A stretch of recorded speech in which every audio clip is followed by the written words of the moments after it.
राष्ट्रव्यापी आम हड़ताल होने जा रही है। और दूसरा है कि पूरे देश के कर्मचारियों का नेतृत्व करने वाली CITU की जनरल काउंसिल हड़ताल 20 को हो जाएगी। उसके बाद वो 23 से शुरू हो रही है। हड़ताल का क्या प्रभाव रहा, आगे हमें क्या करना है, उसकी योजना बनाने के लिए वो सम्मेलन हो रहा है और वो फरीदाबाद में ही हो रहा है। आए होंगे कि सरकार ने सबको डरा दिया है, हैं? डरा दिया नहीं डरा दिया? अब कुछ कसर रह रही है। तुम भी गए थे पंचकुला, जान तो ना दिए? मतलब नंबर सबका आ रहा है।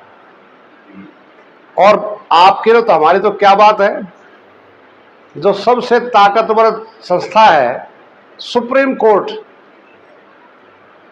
उसमें भी जो सबसे बड़ा जज है चीफ जस्टिस ऑफ इंडिया, उसको ही धमकाने लग रहे हैं। धमका रहे नहीं धमका रहे हैं।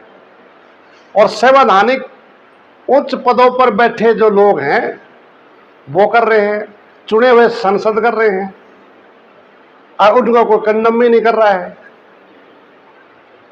वो जो कोशिश कर रहे हैं बताने की कि देश संसद से चलेगा, संसद सबसे बड़ी है। संसद सबसे बड़ी नहीं है, कानून बनाने की दृष्टि से हो सकती है, लेकिन सबसे बड़ा क्या है? संविधान है। देश चलेगा संविधान से, और संविधान में ही वो अधिकार प्राप्त है सुप्रीम कोर्ट को, जिसके तहत वो बोल रहा है। चुनी हुई सरकार कोई कानून बनाती है, राज्य सरकार, गवर्नर उस पर कुंडली मार के बैठ जाए, गवर्नर भेज दे तो राष्ट्रपति उसको साइन नहीं करे, तो जनता की चुनी हुई सरकार क्या करेगी?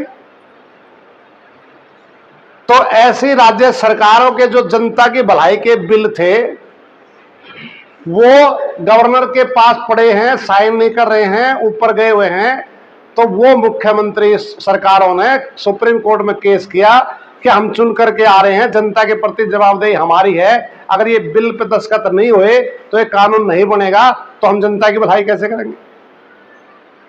तब उन्होंने बोला कि 3 महीने के अंदर गवर्नर या राष्ट्रपति सिग्नेचर करके 3 महीने का टाइम है, उसको वापस करें।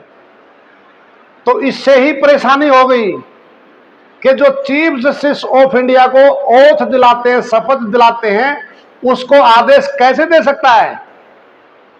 वो आदेश नहीं दे रहे, वो संविधान के द्वारा प्रदत्त जो अधिकार हैं उसके तहत उस बात को कह रहे हैं। अब ईडी है, इनकम टैक्स है, CBI है, इलेक्शन कमीशन है, सब डर गए। विपक्ष ऑर्डर आ दिया, जो भी बोलेगा उसको अंदर कर देंगे। भ्रष्टाचार भ्रष्टाचार जो इनके पास चलेगा खत्म। तो अब लास्ट में जो नंबर है, अलग अलग करके सबको डरा धमका लिया। अब कौन बच रहा है? सरकार की नीतियों के खिलाफ सड़कों पर कौन लोग उतर रहे हैं? मजदूर, किसान, कर्मचारी। अब इनका नंबर आ गया है। यह अभी सुरेखा बता रहे थे ना, हमारे लगभग जो कानून थे, श्रम कानून, या ये कह लीजिए कि देश की आजादी से पहले भी बाद में भी हमारे पूर्वजों ने लड़ करके, हमने लड़ करके जो हासिल किया था अधिकार, उसको ये पचा नहीं पा रहे हैं।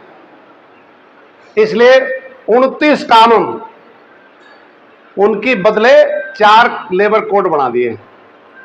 लेबर कोर्ट नहीं है, लेबर कोड है वो। बताया उन्होंने, मैं ज्यादा डिटेल में उसमें नहीं जा रहा।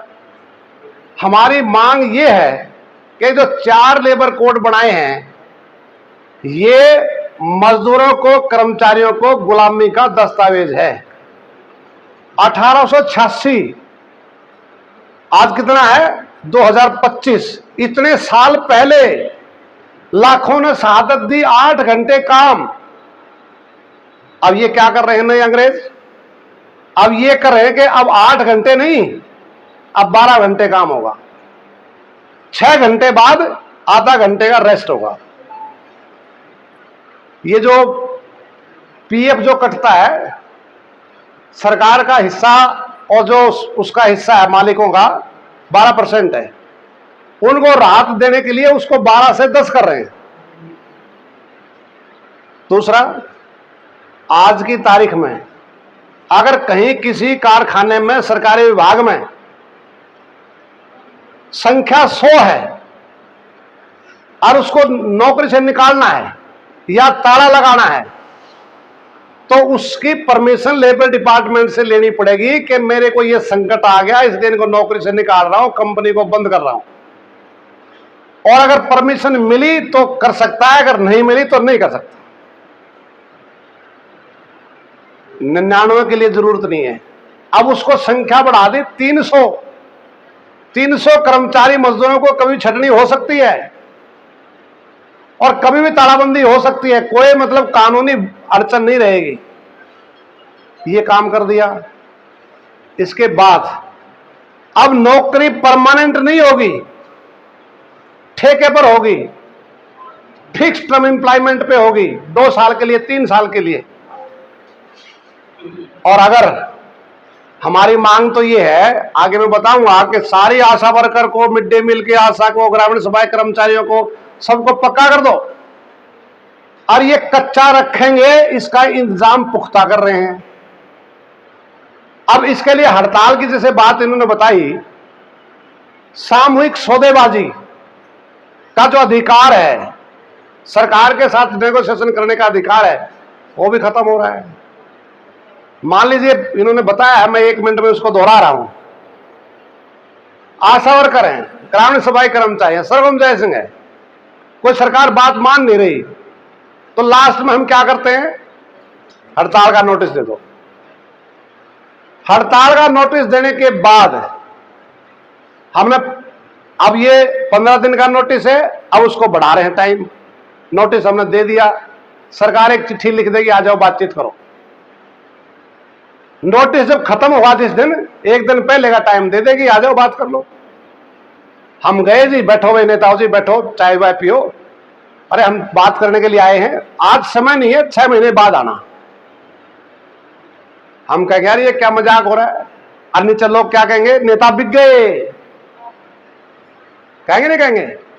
और फिर हमारे में उबाल आएगा, हम कहेंगे करो हड़ताल।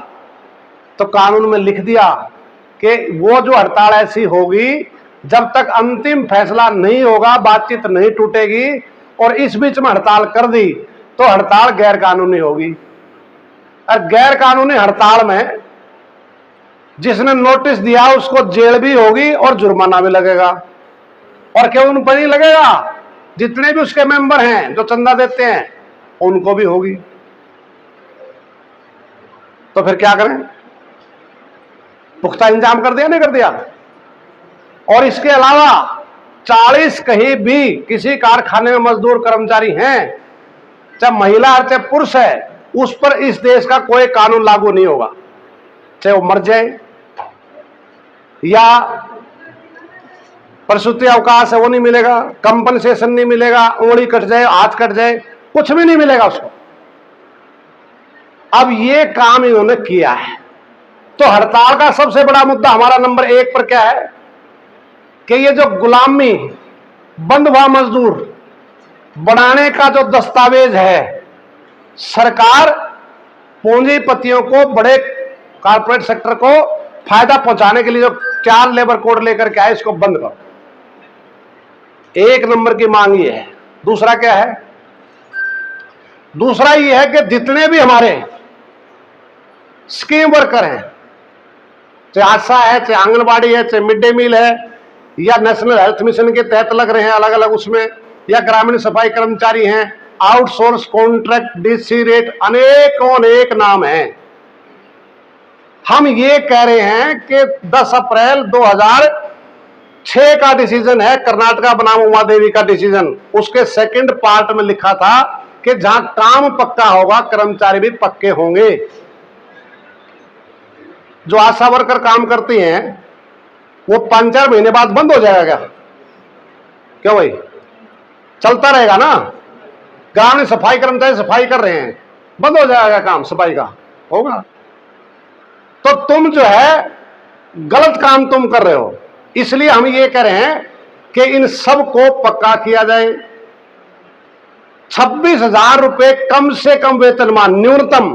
कोई फालतू देना चाहता सरकार तो दे दे, लेकिन 26,000 न्यूनतम वेतनमान। और ये 26,000 भी ये सपना थोड़ी आ गया 26 मांग लिया, 25 क्यों नहीं मांगा, 30 क्यों नहीं मांगा। इसका भी फार्मूला है कि एक परिवार, इन्हीं का फार्मूला है जो 7th पे कमीशन में इन्होंने तय किया। एक परिवार में मां बाप में से एक, दोनों नहीं रखे, मियां बीबी, हम 2 और हमारे 2, जो ये बोल रहे हैं 4, या बाप को रख लो या मां को रख लो, उसको भी अलग कर दिया। 5 आदमी ने जो रिक्वायरमेंट है जीने के लिए वो है न्यूनतम 26,000 रुपए। अब तुम अपने ही फार्मूले को लागू नहीं कर रहे तो ये तुम्हारी गलती है। इसलिए 26,000 रुपए न्यूनतम वेतनमान होना चाहिए। पोस्टें खाली पड़ी हुई हैं 1 करोड़। हम करें इन 1 करोड़ पोस्टों को भरा जाए। आपके बालक भी पढ़े लिख रहे होंगे, कईयों के तो आपसे 2 गुना फालतू पढ़ रहे हैं, लेकिन नौकरी तो नहीं है। अब ये कहें नौकरी ऐसे नहीं मिलेंगी। अगर हम 1 करोड़ नौकरी दे दी पूरे देश की, कह रहा हूं मैं, तो सारे लोग तनख्वाह में ले जाएंगे। अब आशा वर्कर भी हंस रही थी कि 26 कैसे मिल सके हैं, है ना। हम यूं करें 30 भी मिल सके।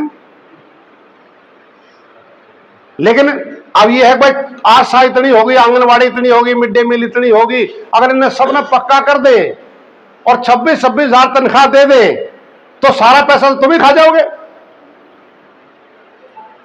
इनकी सोच है। अब आप देखिए नौकरी कैसे दे रहे हैं, पक्की नहीं नौकरी दे रहे। हरियाणा में जो कच्चे कर्मचारी थे 1,20,000 करीब, वो बाट देखे थे हम पक्का हो जाए, लेकिन उनके साथ क्या बनी फिर है, बड़े सारे बैठे हैं यहां। अब उनका पक्का इंतजाम कर दिया सरकार ने, 58 साल तक कच्चे ही रहोगे। क्या भाई खान साहब, हरियाणा कौशल रोजगार निगम, उसमें ये लिख रखा है कि कभी भी आप समान काम समान वेतन या नौकरी पक्की का दावा करोगे ही नहीं। और आपने अंडरटेकिंग दी है कि हाँ मुझे स्वीकार है, ये इंतजाम कर दिया। और उसमें भी कई सारे साथी कह रहे हैं कि चलो कुछ तो राहत मिली। इनकी हालत ये है कि 1 महीने तक किसी ने भूखा मारो और 1 महीने के बाद में 2 रोटी दे दो तो भूखा क्या कहेगा, चलो जान तो बची। ये है इनका विकास का मॉडल, है कि नहीं है। तो इसलिए वो जो सपने देख रहे थे नौकरी पक्की होगी, अब यहां आगे कि चलो 58 साल तक तो नौकरी तो ना काटेंगे, लेकिन वो जो गारंटी दी थी उनके कागज फट लिए, पता नहीं पता है। उसमें लिख रखा है कि 5 साल से पहले जो लगे हुए हैं उनकी गारंटी है वो, और 1,20,000 में से 5 साल पहले लगे होगी संख्या तो बहुत कम है। अब वो गारंटी फट गई। अब हम ये करें कि जो नौकरी है पक्की नौकरी, सब जितनी पोस्ट खाली भरो। अब जो रिजर्व कैटेगरी है, चाहे SC का है, चाहे BC का है, चाहे OBC का है, चाहे माइनॉरिटीज का है, ये पोस्टें खाली पड़ी हुई हैं। स्पेशल अभियान चला करके जो आरक्षित श्रेणियों का बैकलॉग है उसको भरा जाना चाहिए, नौकरी पक्की होनी चाहिए। लेकिन ये तो सेना में भी अब कैसी भर्ती कर रहे हैं, 4 साल के लिए अग्निवीर, बाप बाद में रिटायर हो जाएगा, बेटा पहले आ जाएगा, मारा डाल दो मैं रिटायर होकर के आ जाएगा। और उनको क्या कह रहे हैं, उनको कह रहे हैं कि तुम यहां आओगे तो तुम्हें यहां नौकरी में 50% कितना अभी कुछ किया था इन्होंने। हम ये पूछें जो पहले फौजी रिटायर होकर के आगे उनको नौकरी दे दी क्या सबको? जो इनको दोगे वो तो उनसे पक्के वाले होंगे, नौकरी वोकरी किसी को नहीं देनी। कुछ आरक्षण पर जूत बजा रहे हैं। अब आपकी तो कैटेगरी भी 2 होगी ना। एससी में क्या हो रहा है, ए हो गया और बी हो गया। ए वाले कहे सारी नौकरी ये खा गए और वो करे वो खा गए। ये तो ये हालात बन रही है। मैं कई बार सुनाता हूं कि बस में जो बैठे थे ना 2 हमारी महिलाएं, सर्दी का दिसंबर में, वो हवा आ रही थी और पीछे वाले उस शीशे ने आगे करे, आगे वाली पीछे करे, हवा कोई सी की रुकी नहीं, लड़ाई होगी। पूछा बहन जी क्यों लड़ रहे हो? अरे बोला मैं इस शीशे ने आगे करूं ये पीछे करते हैं। पीछे वाली बोली मैं इसने पीछे करूं ये आगे कर देती है। मैंने कहा देख चलो शीशा है भी, फ्रेम फ्रेम को आगे पीछे कर रहे हैं। नौकरी तो है ही नहीं। नौकरी कहां मिलेगी? सरकारी महकमे में, या +2 के बाद में जो हायर एजुकेशन आएगी उसमें एडमिशन में मिलेगी। ये सीन का सबका इलाज कर रहे हैं। अब आप देखिए इसमें हमारी मांग क्या है कि जितने भी सरकारी क्षेत्र है, सरकारी विभाग हैं, सरकारी विभागों को बेचना बंद करो। लेकिन ये बेच रहे हैं। कैसे बेच रहे हैं? मैं एक उदाहरण दे रहा हूं। चंडीगढ़ का पावर डिपार्टमेंट अभी भी क्या है, चंडीगढ़ का पावर डिपार्टमेंट बेचने का, नीलाम करने का तरीका आप देखिए। अगर ये बिल्डिंग है, मान लो इसको बेचना है, नीलामी करनी है, तो इसकी एक कम से कम एक न्यूनतम, जिसको बोलते हैं बेस प्राइस, बोली कहां से शुरू होगी, इसका मूल्यांकन होगा। पीडब्ल्यूडी वालों के पास जाएंगे, या कितने की बिल्डिंग होगी भाई। अगर प्राइवेट प्लॉट बेचना है तो प्रॉपर्टी डीलर के पास जाएंगे, बताओ कितनी कीमत होगी। बोली वहां से शुरू होगी। चंडीगढ़ पावर डिपार्टमेंट का कोई भी बेस प्राइस नहीं रखा। और चंडीगढ़ बिजली बोर्ड जैसे कहते हैं ना घाटा है, वहां लगभग 250 करोड़ रुपया प्रॉफिट 1 साल का है। सबसे सस्ती बिजली दे रहे हैं। बेस प्राइस रख दी, बोली स्टार्ट कहां से होगी? 174 करोड़ से। और कितने में बिक गया? 871 करोड़ में बिक गया। और उसकी 871 करोड़ में जो बिका है, असली प्रॉपर्टी की कीमत कितनी है? असली कीमत है 25,000 करोड़। 25,000 करोड़ की संपत्ति 871 में बिक जाए तो कितना बड़ा अंतर है। और जिसने लिया वो कौन सी कंपनी है? वो कोलकाता की गोयनका ग्रुप की कंपनी है, जिसने इलेक्ट्रोल बॉन्ड में बीजेपी को 125 करोड़ रुपए चंदा दिया है। और सबसे ज्यादा ईमानदारी के सर्टिफिकेट ये बांट रहे हैं, उसको बेच दिया। इसलिए हम ये कह रहे हैं जो सरकारी विभाग हैं इनको बेचना बंद करो। पिछले लगभग 5-6 साल से हरियाणा में जो कम से कम वेतन है मजदूरों का, वो बढ़ोतरी उसमें नहीं हो रही, रिवाइज नहीं हो रहा। सरकार बात नहीं करती किसी मजदूर संगठन से, अपने दलालों से बात करती है, बाकी से बात नहीं करती, क्योंकि बाकी तो सवाल पूछेंगे। चाहे मनरेगा की बात है, उसकी बढ़ोतरी की बात हम करते हैं, चाहे भवन निर्माण के हमारे साथी हैं, मतलब फॉरेस्टेशन वाला जो हमारा जो लगाते थे, हम सर्टिफाइड करते थे, वो सारा छीन करके तहस नहस कर दिया। तो इसलिए डेमोक्रेटिक ट्रेड यूनियन राइट्स को बचाना है। और ये जो महकमे बेच रहे हैं, इससे हालात क्या बन रहा है मालूम है? ये जितने भी है ना बिक रहे हैं, भाषण क्या थे? सौगंध मिट्टी खाते हैं, देश को नहीं बिकने दूंगा, ऐसे बोलते हैं ना हमारे जो प्रधान सेवक हैं चौकीदार साहब। आज रेल भी बेच दी, भेल, सेल, बैंक, बीमा, पोर्ट, एयरपोर्ट और बिजली, सब कुछ बेचा जा रहा है। और बेचा कैसे जा रहा है? जैसे चंडीगढ़ का भी क्या है। इससे क्या हो रहा है कि कुछ लोगों के पास इतना पैसा इकट्ठा हो गया है कि उनको मालूम ही नहीं क्या हो रहा है। 1% लोग, 1% सबसे धनी, टोटल जो धन दौलत है 1% के पास 40% है। और 10% सबसे धनी जो लोग हैं 10% उनके पास कितनी है? वो लगभग 70% उनके पास चली गई है। और जो नीचे के जिसमें तुम शामिल हो, 140 करोड़ में से 70 करोड़ लोग, 50% आबादी नीचे वाली, उनके पास कितनी रहेगी? 3%। 1% के पास 40 है, 10% के पास 70 है, और नीचे वाले गरीबों के पास कितनी है? 3%। और ये 3% ही सरकार के खजाने को टैक्स में भर रहे हैं। अभी पिछले सेशन में किसान सभा के लीडर ने सवाल पूछा कि कर्जा कितना माफ कर दिया 10 साल में? 17 लाख करोड़ रुपए कर्जा माफ कर दिया। सारी आशा, आंगनवाड़ी, मिड डे मील, सफाई कर्मचारी, सब ने पक्का कर दो, 50-50 हजार तनख्वाह दे दो। ये राशि उससे कहीं ज्यादा है। उनके लिए है पैसा, वहां लुटाए जा रहे हैं, और हमारे से लस्सी पे, छाछ पे, आटे पे, नमक पे, कापी पे, पेंसिल पे, सब पर, कफन पर भी मतलब टैक्स लगा दिया जीएसटी। और भाइयों और बहनों, मित्रों, गरीबों की सरकार है। और लोग चश्मा से चढ़ा रखा है कि दूसरी बात को सुनता ही नहीं है। इसलिए ये जो हड़ताल है, ये मोदी कार्यकाल के तीसरा जो कार्यकाल है, इसकी पहली हड़ताल है। और पिछले कुछ समय से लोकसभा चुनाव में जो इनकी एक तरीके से हार हुई, उसके बाद इन्होंने नैरेटिव बदल दिया, डराने का, धमकाने का, लोगों की नहीं सुनने का।